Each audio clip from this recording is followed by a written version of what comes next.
Hello everyone, and welcome back to Covetous Imp Gaming.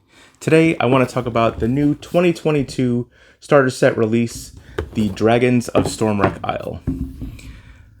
Before I start with that, first of all, I want to thank you all for checking out the channel. I really appreciate it. Please, when you're done with this video, leave us a like, leave us a comment below about the things that you would like to see in the future. Hit the subscribe button and the bell so you're alerted to our future content. And check us out on Facebook and Patreon. Those links are down below.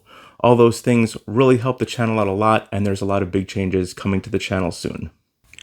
First question on everyone's mind is going to be, where can I get this? And when can I get it? Unfortunately, this is a Target exclusive release from August 1st until sometime in October, at which point it will get to your friendly local gaming stores and everywhere else in the world. So if you need it between now and October, it's only available at Target. And while I don't necessarily agree with Papa Hasbro's decision to only sell it at Target for 2 months, I do understand that it is important for getting new players involved. The impulse buy of, I think I'm going to try to play this at our friend group's game night this weekend, is a possibility. However, it doesn't take away from the fact that somebody who really wants it would just buy it from their local game store. So let's get into the real reason why you're here. And that is, what's in the box? Inside the box, first of all, before we even get into what's in the box, can I tell you that it was so nice to see the art in the books, on the box cover, everything featured the characters from the 1980s D&D cartoon all grown up. All of them, wielding the same weapons, the kid with the glasses, everything. Inside, you'll find a starter set of dice, 5 pre-generated characters, a wizard, a fighter, a paladin, a rogue, and a cleric. Next, you'll find a starter set rulebook, where if you have played D&D before, if you own a player's handbook, this will be less than a refresher for you.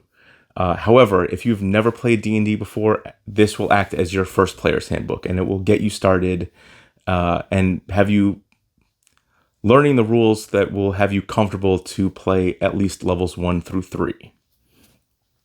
And finally, you have the adventure itself, the Dragons of Stormwreck Isle. No spoilers. I think it's a great story. It features, like I said, 1 through 3. There's a great story in the beginning that kind of goes into Tiamat and Bahamut and why this island is the island that it is. And I think that it will stand the test of time and kind of hold up to the high standard that Phandelver had as an adventure to get you ready to do any other adventure. The good thing about this ending at level 3 is that it will put you in a position to start a lot of adventures and cut out a lot of the early pre-questy like, for example, in Descent to Avernus, a lot of people disliked the Dungeon of the Dead 3, and ultimately Dungeon of the Dead 3 didn't really have a massive impact on Avernus itself. And it was things that people were literally clawing at different things to do something other than that. And this would be a good alternative, I think. So I think this is a great starter adventure. I do have one small gripe with it, and that is, and anybody who knows me knows how I feel about the Forgotten Realms. In the past 6 years of D&D, the Sword Coast has been the poster child, and to me, I feel like it has been beaten like a rented mule.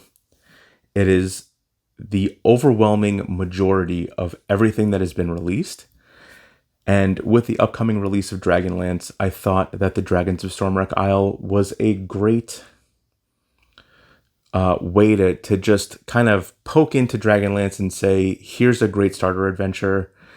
You can do this, or you could not do this. But Dragonlance will start at level 3. And instead, we got another starter adventure for the Forgotten Realms. I think it's a great adventure. I think it's great that it gives you an island, and your characters can stomp around in this island and do pretty much whatever you, as the player, want to do. But I think it's a missed opportunity to leave Dragonlance kind of just a glimmer out there that's release date. Its release date is coming soon. So, we're talking about December. This is going to be available for everybody in October. So those 2 months are great, like, introduction to Dragonlance time. And I understand that they're doing the Spelljammer introduction for free on D&D Beyond. And there's a good chance that once that wraps up and Spelljammer releases, that will start to... that Dragonlance will be the next thing that starts to release on D&D Beyond with some sort of introductory campaign. And that will probably be geared more towards introducing knights and things like that, and getting those players ready for that. But I think having a starter set for a big release like Dragonlance just makes sense to me. So that's all I've got for the Dragons of Stormwreck Isle. What do you guys think? Are you guys excited to read this, run this, play this? Are you a first-time player, never rolled a die before, and this is going to be the first thing that you play? Let me know in the comments below. Other than that, that's going to do it for this week. I look forward to seeing you guys next week. Have a good one, guys.